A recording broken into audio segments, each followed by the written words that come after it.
defense, and we keep a track of Nadiia Savchenko, who's now here's news about Nadiia Savchenko will speak with her sister and Anastasia Chernohovskaya, Open Dialogue Foundation.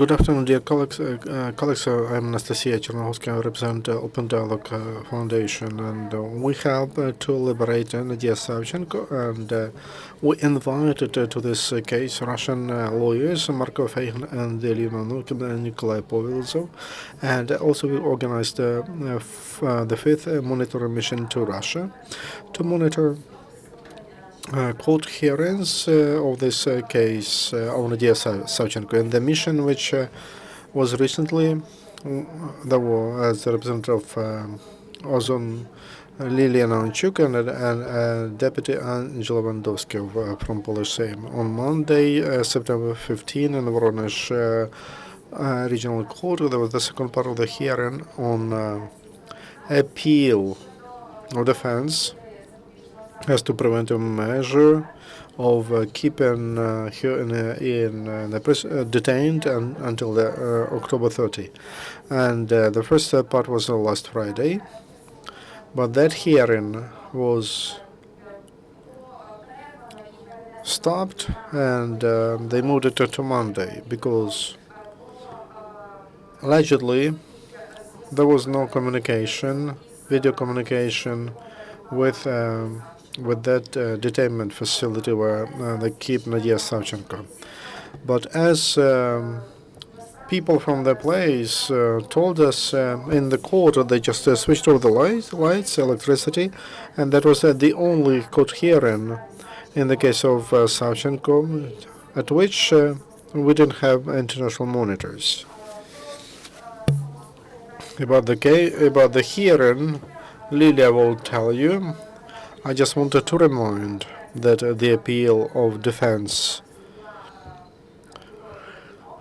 they refused to accept the appeal, and also some other aspects. We should not forget that the case of Nadiia Savchenko started before elections in Ukraine, and it will not be over after elections in Ukraine. That's why any political speculations on this case they should not be allowed. Last week, there was a statement from Ukrainian officials that Nadiia Savchenko is on the list of exchange of detained people according to Minsk agreement, Minsk protocol. And recently, in the nearest future, we heard they told Nadiia Savchenko would be liberated, but those statements are too early. It's great that Nadiia is on the list. That's a very important step, but it's too early to speak about liberation. For successful liberation of Nadiia, it's very important to have the support of Europe, of the US, and after those statements we heard from Ukrainian politicians, we heard from our European partners who provided assistance during missions, that in this case, it does make sense to continue this mission if she will be liberated in the near future. Unfortunately, it's not so. We would like to underline it's important to continue such missions because that is an important instrument of pressure on Russia. Also, I would like to remind that recently there's a decision of the court on putting Nadiia Savchenko into psychiatric asylum after therapist for expertise for a month. To that hospital recently they put for 2 months Alexei Cherny, one of the participants of so-called Crimea case, and as results we saw, his moral health was undermined. After that expertise, he committed several attempts for suicide, and it's clear that placing Nadiia Savchenko to a psychiatric hospital, the Russian government would like to put pressure on her, and would like to stop, not to allow her to see her lawyers, and that can be become a step of Russian government to imprison Nadiia Savchenko for long. As to the court hearing, I would like to give the floor to Lilia, who will inform me about the court hearing. Good afternoon, Lilia Namchuk, a volunteer of a zone group, and it's an initiative of the Center of Civic Freedoms, and the main goal is to organize civic control over state bodies and those processes that are taking place on between society and the state. We started two peaceful gatherings of people, and then when there was a need to monitor courts, and when they started to beat without any reason to put into prison people, we became more active. With this goal, together with the Foundation Open Dialogue, we have organized regular missions to support our political prisoners in the Russian Federation. Yesterday, with Nadiia Savchenko, we returned from Voronezh, and we were present at the court hearing. And the court, unfortunately, did not surprise us, and the decision was predictable, without any compromise. And it seems I have the impression that nobody listens to defense in their court. On August 27, the Soviet court of Voronezh made a decision to continue keeping Nadiia Savchenko for 2 months under guard. We observed the picture that when our lawyers asked the investigation to explain on which ground, so defense told that they learned all the materials of the case and they didn't find any evidence, any proof that Nadiia participated in those crimes that they are accusing her in. They asked the investigation not to make up and to give direct evidence and using articles, and they were supposed to do that. And investigator mentioned was not able to say anything. The only thing he said, "I am not ready to answer now. You provided materials of the case, and you could read those materials." Such an investigator could not answer. Lawyers asked questions, and there was no answer. Even the judge was observing that, and he told the court would learn the case. Yesterday, during the court hearing, first of all, we were provided the information that they were supposed to bring her to the court, but at the last moment, they told her that there would be a video conference, and they would not bring her to the court. We wanted to CISO, and because we wanted to see her. Deputy Governor told us nicely that that as soon as the permission of the investigation committee, they would help us, they would provide us such a chance, but now there is no such a permission. That's why there would not be a visit. General Counsel of Breskolenko Nadiia, he was with us, and he sent a request for the visit, and I hope that they allowed him to visit Nadiia. When we were traveling in Voronezh, there was a car after us. We saw that we were under observance all the time. On August 27, they stopped us. We had ambassador's car, and they stopped us, and they started to ask, "Who are you? Who is in the car?" After they checked our documents, they let us go, but the fact is important. In the court, in the appeal court, Ilya Novikov read protocol of interviews of witnesses, and he wanted to draw attention that in those interviews they have used the same words and there are the same mistakes. The judge allowed himself to interfere and to stop Ilya, and he told there is no need to inform everyone on these materials of the case. It's like a planned.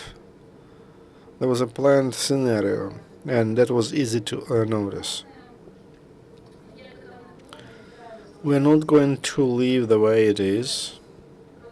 We're not going to stop. We'll continue our struggle, legal struggle, and we hope that we will win.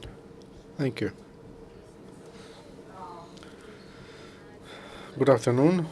They told you everything they witnessed in Voronezh, so I don't have anything to add. If you're interested in some events that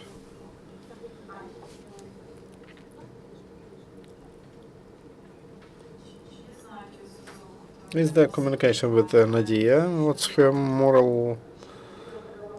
She sent a letter before court. Yeah, it's difficult for her, and I don't know when it will be resolved. But it's the legal solution. That's fine. But there is no legal. So legally, it's very difficult to do anything in Russia, and it's very difficult for her to be in that cell without any communication. So it's not easy. The more is there. Any question from journalists? Do you know her reaction and her attitude to the fact that she was nominated and she's the first on the party list of Batkivshchina? And did she give agreement, and through whom? Yes. She knew about that. There was a proposal. I am her representative here. I had a meeting with many political forces. We were not planning to do anything like that, but I'll repeat that there is. It's impossible to solve this case legally, and we speak only about court proceedings, and they prolong detainment there. These elections. They can forget about the elections, about this case. That's why politically we have to move this case to political dimension. Why Batkivshchina? Two reasons. Because I had to decide for my sister, and maybe I like other political forces, though I don't know. But once Nadiia supported Tymoshenko, she's a woman. One is in politics, the other one is in military. We have to look at people like Yulia Tymoshenko can help. She's known in Europe, and she knows Putin. There could be negotiations. So the second reason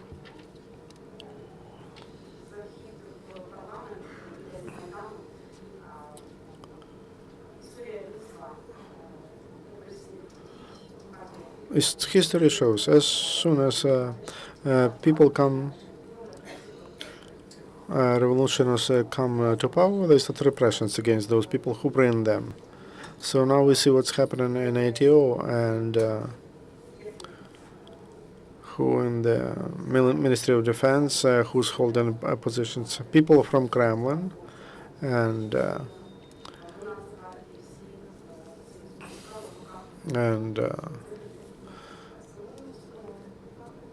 that's why we go to politics.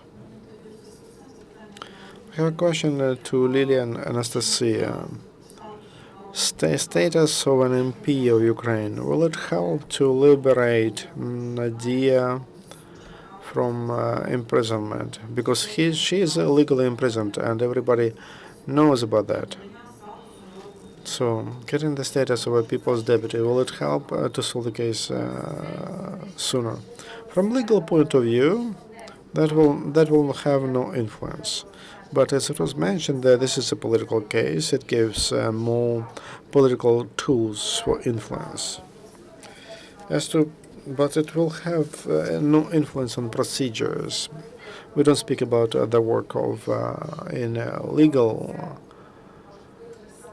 dimension. So it can influence on political decisions and on political will of Russia that influences on investigation. Are you happy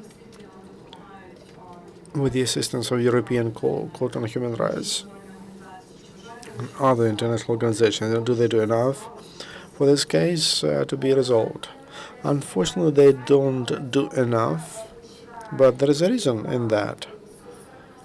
And after the statement that Nadiia would be liberated just very soon, interest from Europe to this case became less. It's very the support of Europe is very important for us, and the European Parliament support is important. We are thankful to European politicians who participate in our monitoring missions, because that shows that Europe is not indifferent, and they keep this case under control. And this is one of not many instruments to set pressure on Russian authorities. So it will be very difficult to move this case from Europe without European support. Tell me, please, more concretely, what's the accusation? What do they have against her? What facts? Concretely, they accuse her that she was during the shelling in which Russian journalist Korneluk and Volshin died. She was one of those who was helping with that fire, directing the fire. They don't have any evidence. There was an interview with a witness, and that interview was done with violation of all legal norms, because during that interview, that witness was wounded, was in a difficult state, and there was a psychological pressure on him. After that interview, by lawyers, we were able to find out that those arguments were absolutely fake. So she has alibi, and when during that channel, when journalist died, at that moment she was already detained by pro-Russian rebels. So there is no evidence, no any proof in this case. What can be done by Ukrainian authorities today to speed up this process?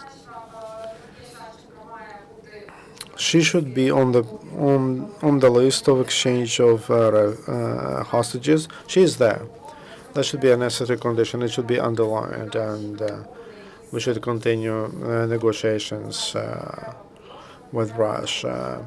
And we should underline that in case if Nadiia is not let free, other political instruments, will be used, economic sanctions. That's why we need also European support to set pressure on Russia. What about the European support? Will it become bigger after ratification of the agreement on association? That we believe that it will happen.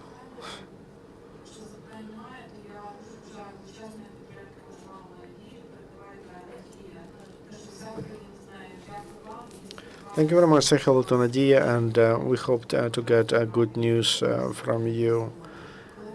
And we hope that Nadiia will be liberated. Our next briefing will be in 10 minutes. Thank you.